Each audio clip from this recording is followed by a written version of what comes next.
The tale begins with an individual recounting about being engaged since childhood.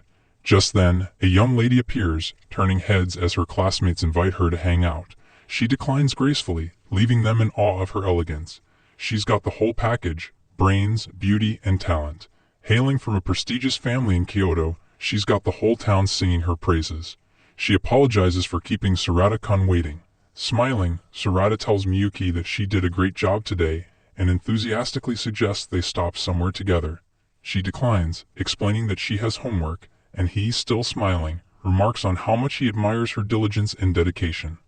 Surprised by his words, she responds with a playful, slightly sharp tone, noting that he has gotten quite good at flattery. Sarada knows that his relationship with Miyuki is strained, and despite his efforts to get closer, they remain somewhat distant. The scene shifts to a memory under cherry blossoms. Sarada's grandfather introduces a girl as his fiancée, Inarizaka Miyuki. She greets him with a smile, but he, being nervous, stands silently, unable to speak.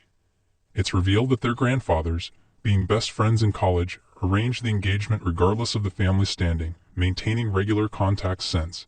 However, Sarada and Miyuki only meet once a year at family gatherings, and he hadn't even known that she had enrolled in Tokyo High School until the entrance ceremony. Walking home together, he asks how she's adjusting to life in Tokyo. She says she's getting used to it, though her Kyoto dialect still sneaks out, a fact even her teachers have noticed. She adds that, despite being from Kanto, he seems to understand her dialect pretty well. Sarada chuckles nervously, admitting he studied it. She grins, asking if he did it for her. He laughs awkwardly, reflecting that he just wants to understand her better. A man suddenly bumps into Miyuki and quickly apologizes. She responds with a polite apology, but the intensity in her eyes hints that her words don't quite match her true feelings. Sarada quickly asks if she's hurt, and she assures him she isn't. He finds it hard to understand her. Her words and expressions often clash, making it difficult to decipher her true feelings toward him. Occasionally, though, she genuinely seems happy, and this inconsistency only deepens his confusion. After parting ways, Sarada says goodbye, but Miyuki calls his name and asks if he would accompany her on a sightseeing tour of Tokyo. Surprised, he quickly agrees, recalling something that brings him joy, and that night he goes to bed feeling happy. The next day he asks where she wants to go and wonders if Akihabara is truly the best option since Tokyo has iconic spots like temples and towers. She explains that she's tired of those places and has a specific place in mind. They end up at a maid cafe, where Sarada is coaxed into posing embarrassingly in front of her. After snapping a photo, he comments on how unusual their first sightseeing stop is. She notes that Kyoto has its geisha and Tokyo its maids. While he insists they're worlds apart, she playfully disagrees, pointing out that it's their first photo together.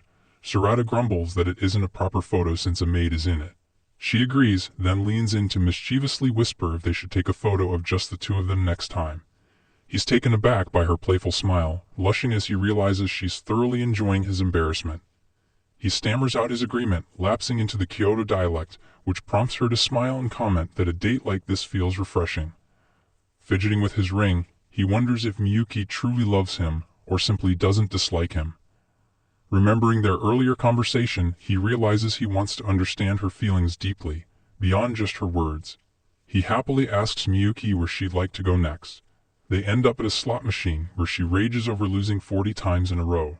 Sarada hadn't expected her to be so enthusiastic, and suggested that they could just buy the item online.